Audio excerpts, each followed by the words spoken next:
Bentar ya, bentar. Ini. Oh iya, nggak apa. Ketusuk lagi nih. Bentar.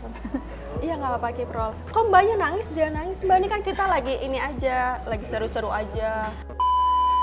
Jadi seperti yang kalian sendiri, muka aku tuh kayak gini ya, bukan editan, bukan filter, dan memang ini asli.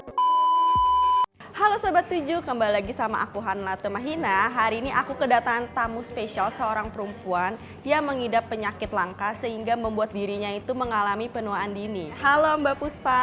Halo. Dengar-dengar Mbak Puspa dari Padang ya, terus merantau ke Bekasi, bener nggak sih? Iya, bener banget. Oke, apa sih yang membuat Mbak Puspa ini mau merantau ke Jakarta? Sebenarnya sih karena di kampung ya, kalau kita bertahan di kampung ya kehidupan kita bakalan ya kayak gitu-gitu aja gitu, nggak bakalan ada perubahannya gitu menurut aku, versi diri aku sendiri gitu.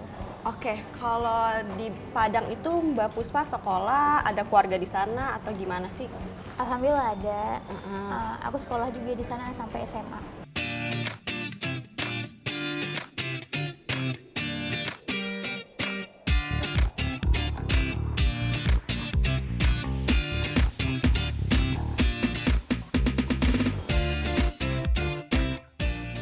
Sampai SMA ya. Iya. Kalau di SMA itu dulu jurusannya apa sih? IPA, IPS atau apa? Aku IPA. Wow, pinter dong.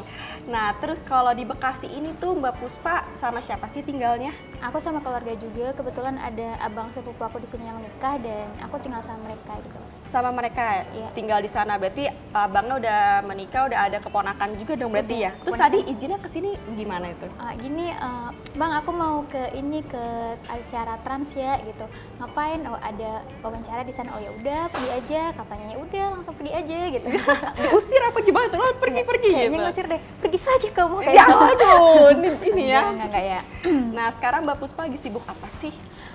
Aku sih kalau sehari-hari jaga ponakan aja ya, dan kalau malam aku selang-seling kayak main TikTok sambil jualan gitu. Oh, jadi nge-live sambil jualan barang-barang. Iya, Barang-barang yang dijual itu dari endorse atau punya kamu sendiri? Ada yang dari endorse, ada yang affiliate juga. Oke, aku juga sebenarnya kenal Mbak Puspa itu tuh dari FYP, muncul dari TikTok aku. Banyak banget aku liatin komen-komen tuh, banyak yang negatif-negatif ya, banyak yang bilang ini mukanya tuh filter ini gitu. Sekarang aku datengin sekarang nih langsung Mbak Puspa, mukanya no edit, no filter, bener kayak gini ya. Iya benar. Jadi seperti yang kalian sendiri, muka aku tuh kayak gini ya, bukan editan, bukan filter, dan memang ini asli gitu, nggak ada edit-editan, nggak ada make up yang sering bilang, Kak itu mukanya editan ya, ih pasti filter ya, sebenarnya kayak gitu. Ini real ya, nggak ada edit-editan sama sekali gitu. Iya bener sih, apa sih yang membuat Mbak Puspa ini tuh berani muncul di TikTok, di publik? Karena kan Mbak Puspa tahu sendiri ya, kalau di publik tuh pasti banyak aja hate speech-nya gitu. Yang membuat aku berani sih sebenarnya kita harus percaya diri aja gitu, karena apa sih yang membedakan kita sama orang lain? Kita sama-sama manusia, mungkin hanya dari segi fisik aja ya, tapi kita sama-sama aja, nggak ada bedanya, sama-sama makan nasi, dan aku ada lebihnya dan dia juga ada kurangnya, aku juga ada kurangnya dan dia juga ada lebihnya gitu. Betul, betul. Keren sih, berani banget. Bahkan aku kalau di TikTok pun juga aku malu-malu Mbak, karena aku masih peduli banget sama omongan orang, tapi aku ini banget sih, kagum banget karena Mbak tuh berani banget. Kalau di TikTok sendiri nih Mbak, kan pasti ada komen-komen negatif. Nah, Iya, benar. itu ngaruh nggak sih ke mental health Mbak? Kayak ini gue jadi nggak mau muncul di TikTok lagi, gue males atau kayak gue bakal balas dendam nih ke lo, tapi dengan cara gue tampilin skill gue bagian ini gitu. Kalau untuk itu sih nggak ada, aku cuman kayak baca gitu, ya udahlah bocil gitu ya. Oh iya, emang yang komen-komen bocil-bocil Kebanyakan gitu, yang biasanya komen-komen yang negatif itu kan anak-anak ya. Kalau misalkan orang yang maksudnya udah berumur gitu, komen yang negatif ya kadang kalau pas live streaming nih bilangnya itu mah cuman editan gitu. Terus aku bilang gini, mbaknya kita juga nggak tahu kehidupan kita ke depannya seperti apa. Aku kayak gini, mbak suatu saat gimana kita nggak tahu, jadi syukuri aja apa yang ada, aku bilang selalu gitu. Iya sih bener, tapi ada nggak sih komentar yang nyangkut banget di hati Mbak yang kayak aduh ini bener-bener jahat banget nih komentar orang? Ada sih, waktu itu ada di satu video dia bilangnya gini, pasti orang tuanya juga kayak gitu kan. Kok gimana sih orang tuanya kok bisa anaknya sampai kayak gini gitu. Jahat banget tuh mulut ya, sama tangannya berarti ya. Terus? Ya aku hapus aja gitu, nggak terlalu mau pikirin sih, karena semakin kita pikirin tuh yang ada semakin membuat kita sakit ya kan. Bener-bener, berarti cara kamu nanggepin komentar negatif yaudah kamu cuekin aja, bodo amatin aja. Iya bodo amat. Bentar. Ini Oh iya, nggak apa. ketusuk lagi nih. bentar. Iya nggak apa-apa. Kok mbaknya nangis? Jangan nangis mbak, ini kan kita lagi ini aja, lagi seru-seru aja. Ini nggak nangis sebenarnya karena bawaan dari sakit, jadi bulu matanya itu nusuk ke mata, jadi air matanya tuh keluar gitu. Oh, coba aku boleh lihat mbak. Iya benar-benar. Iya, Kayak jadi radit masuk ketusuk ya. gitu. Oke. Sebenarnya nggak nangis, cuman ya karena ketusuk sama bulu mata, jadi air matanya selalu keluar. Oh, jadi aku pengen ikutan nangis pula. Aku latah mbak orangnya. Tadi ngomongin tentang TikTok kan, Mbak juga bilang kayak sering jualan di live TikTok gitu-gitu. Selain nge-live tuh sambil jualan tuh ngapain lagi sih? Aku suka buat parodi-parodi suara gitu. Parodi suara kayak siapa tuh? Kayak Barbie, suara anak-anak gitu. Oke, bisa dong, kasih tunjuk Oh, dong. bisa banget. Karena kebetulan di sini ada air, aku mencoba ya. Iya. Wah, sepertinya air ini dari Kayangan. Bolehkah aku meminumnya? Boleh. Rasanya seperti air-air di Kayangan. Adik-adik kecil, apakah kamu menyukainya? Wah, aku juga suka sekali. Bolehkah aku minta, kakak? Oh, tentu saja, sayang. Ih, keren tuh teman. Boleh. Berarti karena kamu sering banget yang kayak latihan-latihan gini kan sebenarnya cocoknya kayak background yang kartun-kartun gitu ya? Iya, benar. Kamu latihan dari mana sih itu? Sebenarnya nggak latihan sih, cuman karena aku suka kartun ya waktu kecil gitu. Pasti banyak banget kan Mbak yang bertanya-tanya kayak Mbak Puspa nih kenapa sih bisa kayak gini, kayak gitu. Bisa Iya, kasih memang. tahu nggak sih kenapa Iya. Mbak? Banyak banget sih yang nanya, Kak kenapa itu mukanya gitu? Itu udah pertanyaan yang sering banget, bahkan udah nggak bisa dihitung ya. Jadi di sini aku jelaskan bahwa aku tuh sebenarnya menderita penyakit langka ya, penyakit yang mungkin di dunia ini cuman sedikit banget gitu yang menderita penyakit kayak aku. Ya seperti itu kurang lebih. Oke, penyakit langkanya ini ada namanya nggak sih Mbak? Oke, jadi dulu aku tuh divonis progeria atau sama halnya dengan penuaan dini gitu. Progeria penuaan dini gitu Iya. ya. Itu kamu tahu penyakit itu dari kapan?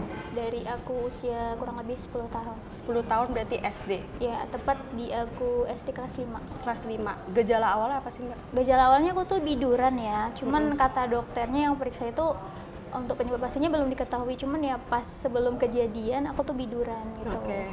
Bidurannya awalnya di mana spotnya? Yang banyak tuh pertama di leher dan di telinga sama di tangan gitu. Oke, di tangan, di telinga, di sini lah ya. Iya. Terus pas dibawa ke dokter, dokternya bilang apa awalnya? Dokternya bilang ini cuma alergi dingin biasa katanya. Oh gitu. Ya soalnya kan biasa kalau yang kayak biduran itu kebanyakan alergi dingin ya. Iya. Tapi kok makin lama telinga aku jadi berubah gitu. Oke, kan dokter bilang iya nih cuman biduran biasa. Terus akhirnya bisa ditetapkan ya kamu nih kena penyakit penuaan dini. Itu yang netapin si dokter yang ini apa di Bukan. Malaysia? Aku sempat dengar kamu ke Malaysia ya. Bukan dokter yang itu, ada salah satu rumah sakit di Medan waktu itu. Jadi itu posisinya aku udah tamat SMA ya. Telinga aku udah udah lembek dan muka aku juga udah, tapi belum separah ini gitu. Dokternya bilang gini, sebenarnya kamu nih memiliki kelainan sindrom katanya. Seperti penuaan dini ada juga kasus waktu itu di Cina katanya ya. Tapi untuk lebih ininya aku saranin berobat ke luar negeri aja katanya gitu. Terus? Dan kebetulan kami kan punya keluarga di Malaysia ya. Jadi aku ke sana dan berobat di sana juga. Dan di situ dia memutuskan bahwa aku tuh memang sakit penuaan dini. Udah dikasih obat-obat, ada nggak sih yang mempan gitu Mbak? Ya, sebelum ke Medan itu kan telinganya udah lembek ya. Jadi konsumsi obat dari aku umur kurang lebih 10 tahun itu udah konsumsi obat, berbagai macam obat aku konsumsi. Terus? Ya nggak ada perubahan sama sekali ya? Nggak ada perubahan. Kalau dari segi teman-teman sih gimana ya, waktu itu bilang telinga gitu yang dipermasalahkan ya, karena berbeda gitu ya? dari yang lain ya, benar. Ya sih, aku sempat juga ngeliat dari FYP aku yang ada mbaknya emang telinganya rada ke bawah gitu ya. Iya. Ya pas Mbak tahu nih Mbak sakit punya penyakit langka ini, tanggapan teman-teman apa sih Mbak? Kan biasa ada yang kayak mulutnya kasar, jahat gitu kan Mbak. Karena kebetulan aku di kampung, cuman nih waktu SD aku sempat dibully sih, sempat. Oh, dari SD berarti udah di? Iya, di SD. Terus? Pas di SD itu karena telinga aku kan lembek kayak nenek-nenek ya. Teman-teman pada bilang gini, ih si Puspa, maaf ya karena waktu SD panggil aku Puspa ya. Iya.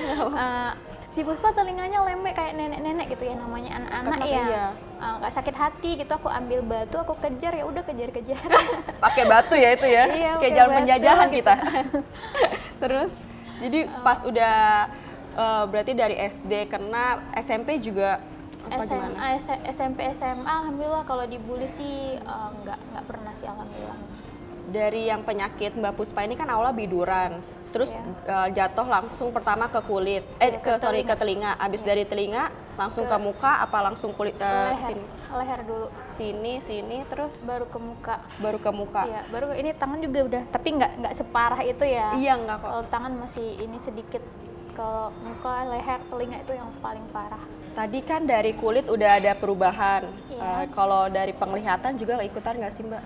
Kalau dari segi penglihatan, pendengaran sama organ yang lain-lain, alhamdulillah enggak. Semuanya normal seperti anak-anak seusiaku gitu. Oke. Pas pertama kali ditetapkan sama dokter nih, iya nih Puspa kamu terkena penyakit penuaan dini, perasaan Puspa gimana sih? Ya sedih pastinya ada gitu, cuman ya lebih kayak yang ya mau gimana lagi, udah terjadi gitu ya kan. Iya. Ya kalau berusaha sih ya berusaha, cuman ya kalau misalkan belum ada rezekinya ya mau gimana gitu. Ada nggak sih terlintas itu mau operasi plastik? Sebenarnya sih terlintas ya, apalagi dokter pernah nyaranin ya. Oh. Kata dokter ya mungkin jalan satu-satunya itu dengan operasi, karena memang obatnya sampai sekarang belum ada ya. Jadi tapi dari segi budget kan nggak ada gitu, jadi di situ udah nyadar diri, oh nggak mampu gitu. Oke benar. Kamu tau nggak sih di Indonesia berapa banyak orang yang kena penyakit kayak kamu gitu Mbak? Ada, aku pernah kenal di TikTok juga yang cowok ya, tapi bedanya dia kan dari lahir, kalau aku enggak gitu. Oh gitu. Kan kalau penyakit-penyakit biasanya kan ada apa ya, kayak komunitas kan, kayak cancer dia ada cancer apa. Kalau kamu kayak gitu ada nggak sih Mbak komunitasnya gitu buat sama-sama apa ya, menyemangati kayak gitu? Kalau itu sih nggak ada ya, soalnya masing-masing aja kali ya. Soalnya yang itu juga yang ada cowok itu ya, kenal cuma di TikTok doang, dan aku juga nggak pernah bertemu juga gitu, nggak. Oh cuman kayak ngeliat doang? Iya, kayak ngeliat doang, sering di tag juga di akunku gitu. Mbak Puspa kan sekarang umurnya 28, ada nggak sih orang yang mengira kayak bohong, masa 28 kayak gitu-gitu Mbak? Kalau dikira bohong itu sih banyak Banyak gitu ya banget kan. ya? Apalagi di sosmed ya, banyak yang bilang, ah ini mah bukan 28, ini mah 60 gitu, banyak. Di dunia real juga banyak yang misalkan kalau misalkan kita lewat dia kan, bu gitu kan, karena memang dari covernya kan ibu-ibu ya.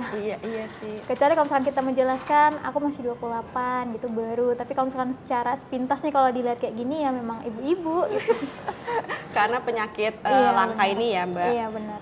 Tadi kan Mbak di Padang SD, SMP, SMA. Iya benar. Mau kalau ada budget, ada uang, mau nggak sih lanjut kuliah Mbak? Ya pengen lah. Mau- Siapa sih yang nggak pengen punya pendidikan yang lebih tinggi Benar. lagi gitu ya nggak? Mau kira-kira mau jurusannya apa Mbak? Mbak yang minatin apa? Aku minatnya sih ke komunikasi gitu Nah sih. pas banget, komunikasi bener sih Mbak. Soal aku lihat di FYP Mbak juga, Mbak kan lancar banget nih ngomongin komunikasi, ngomongin kayak iya nih penyakit gini kayak gitu. Iya. Mau melanjutkan kuliah di bidang komunikasi. Iya, Kamu benar. tertarik nggak sih sama entertainment gitu? Atau mau nanti jadi dubbing juga di kartun-kartun? Iya tertarik banget karena memang aku suka kayak suara-suara yang ada karakternya gitu loh. Aku suka banget. Kalau Mbak sendiri kan tadi ngomongin tentang princess. Iya. Pernah nggak sih ngedubbing kayak suara-suara yang lain gitu? Pernah. Bukan yang perempuan tapi Mbak. Kalau yang versi-laki sih pernah, cuman nggak yang terlalu besar ya suaranya. Seperti ini Iya contohnya. boleh. Ibu, aku ingin makan. Apakah nasi sudah ada? Kurang lebih seperti itu. Pas banget ya, lucu ya, pas banget. Nih Mbak, terakhir, boleh dong kasih ke teman-teman Sobat 7 untuk mereka merasa lebih bersyukur atas apa yang ada. Oke, jadi gini, untuk siapapun, dimanapun kamu, bagaimanapun masalah kamu, dimanapun sekarang perasaan kamu, lihatlah ke depan sebagai motivasi dan lihatlah ke bawah untuk menjadikan dirimu lebih bersyukur. Contoh nih seperti ini, seandainya aku yang berada di posisi ini menjadikan aku lebih bersyukur, itu kayak aku ngelihat kayak orang-orang yang di luar sana, contoh nggak punya tangan, nggak punya kaki gitu, dengan begitu aku merasa lebih bersyukur gitu, seperti itu. Terima kasih Mbak Puspa udah curhat-curhat sama aku, sama Sobat 7 yang di rumah. Makasih. Mbak minum dulu Mbak, dari tadi kita ngobrol terus, haus sekali. Terima kasih sudah menonton Sobat 7 Kepo. Sampai jumpa di